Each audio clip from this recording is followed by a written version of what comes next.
Hi, my name's Claire and welcome to this week's Top Tips.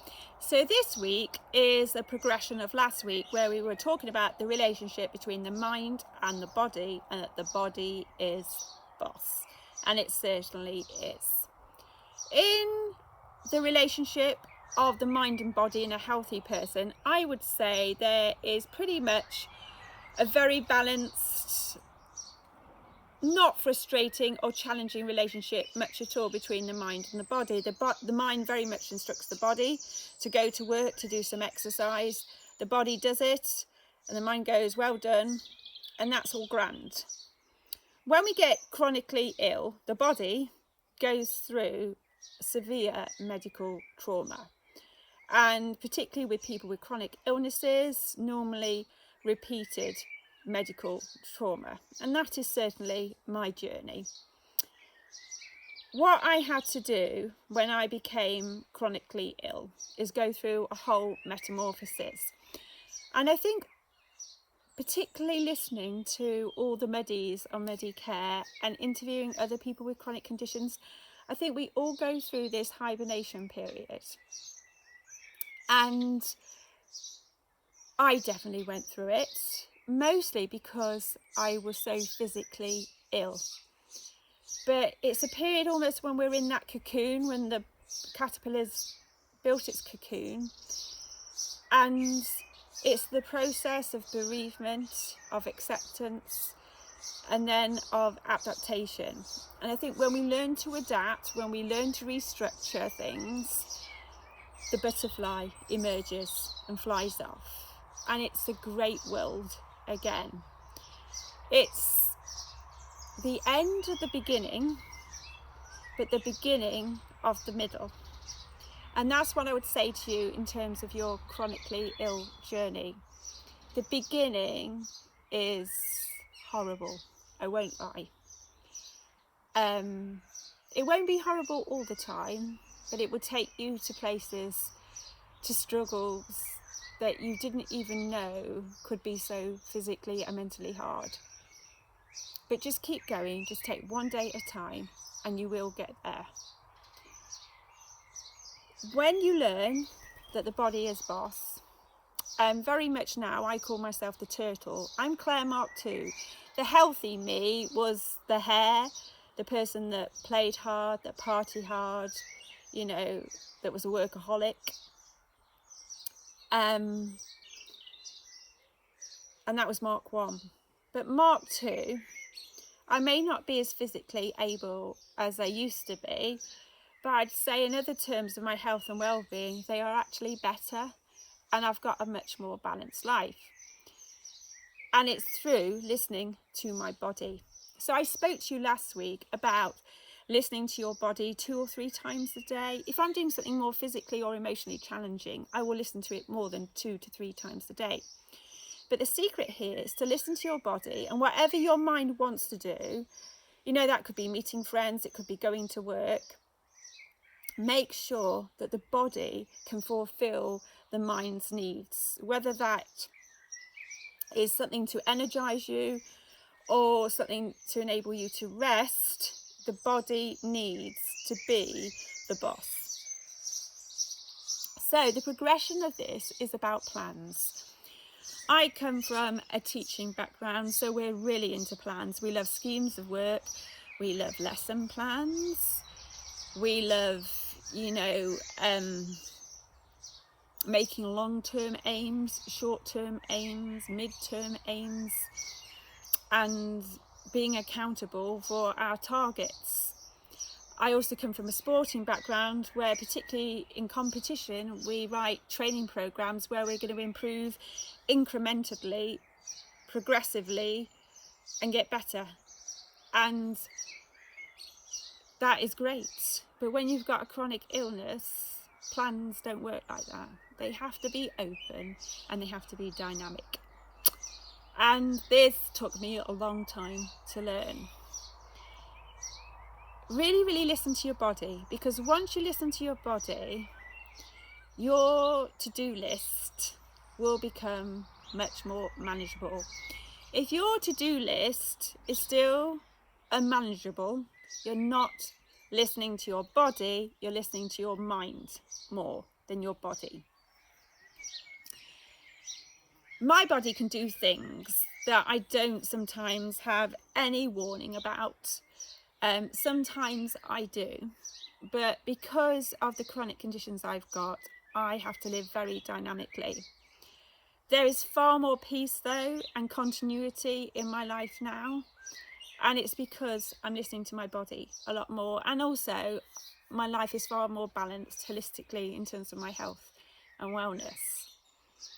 It's really important to have a plan, but what I'm saying is always make sure it's the loose plan, and don't feel guilty about changing that plan. And if you keep going back to the fact that the body is boss, then be kind to yourself. It's all right if you didn't fulfill your to-do list, your plan for that day. The hardest part, I think, is when you're really looking forward to doing something with friends, with family, and you have to cancel because you know your body's not up to it. That sucks. And I've been there lots of times too. But what I've learned is that by having a flexible plan, by listening to my body, life is much better for me, far more peaceful. And the thing is, the more I listen to my body, the better I am at planning. So actually, the less upset I have. I used to have a lot of upset in my life, and that was largely because of the strain I was putting my body under to achieve. I was very much wanting it to do things that Claire Mark 1 would have been able to do. By all means, think of things in the past, but happy memories. Aim towards the future, what you want to do. Your futures are still incredibly bright. But the majority of my energy these days goes into the present. And I very much believe by putting a majority of our energy into the present, that creates a much better future for us.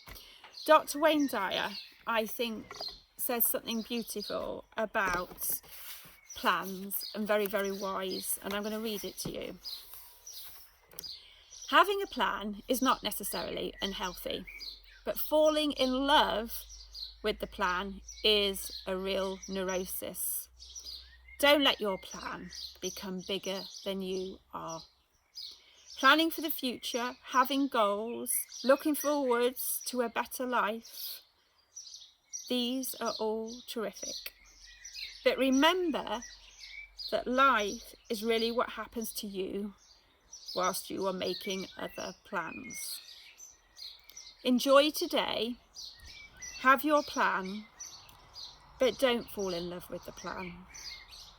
Let the plan be something that is adjustable, that can shift at any moment. The one thing I would say, one of the biggest significant changes in the way I think now is that I'm incredibly open-minded. I am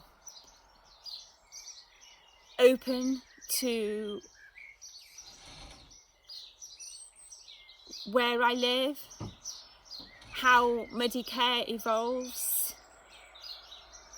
I don't have strict ideas now about my future, and I would probably say it's a real healthy way to live. None of us know what our future is, but I think particularly when we're chronically ill, if we put really fixed plans on our future, we will inevitably be disappointed. I very much now work on the philosophy, I lay a brick at a time. I just think about the next step. And Oprah says this very, very well. You know, if you lay the brick well, that's the next step. So with your plan, don't go thinking where I want to be in 10 years' time. Just think with your plan, what's the right next step? And then, as Will Smith says very well, you know, don't think about the wall. Build the brick, build the wall brick at a time. And the better the foundations, the more likely the wall's gonna be strong and supportive.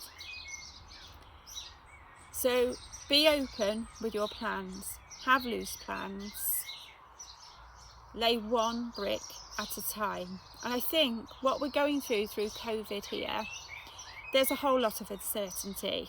You know, even the top scientists can't predict how this is going to go. And I think it's really, really important to adopt this philosophy of having loose plans, of laying one brick at a time. And what I mean by that is just take one day at a time. Just lay that brick, lay it really well, have open plans, listen to your body, and be kind to yourself. So next week, what I want to do is I want to introduce this metaphor of a toolbox, and I'm going to go through the vlogs that we've covered, that we've done so far, and those themes. I just want to say here that Sue, one of our Muddy participants, has done a vlog on mental health, and I thought it was absolutely awesome what she said. And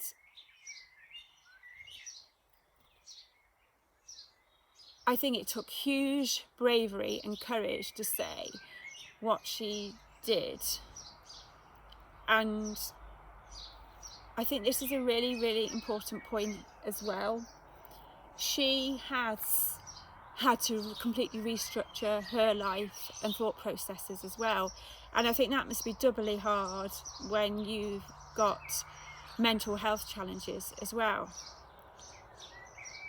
But what I see with Sue is she's worked really, really hard, and she's gone through a whole transformation. And she really is getting to a brighter side. She still has huge physical challenges, but I think Sue is really, really good evidence that when we go through these metamorphoses, the butterfly can emerge. So please do have a look at her vlog, because it really, really is beautiful. Anyway, stay safe, keep smiling, and I'll see you next week. Bye.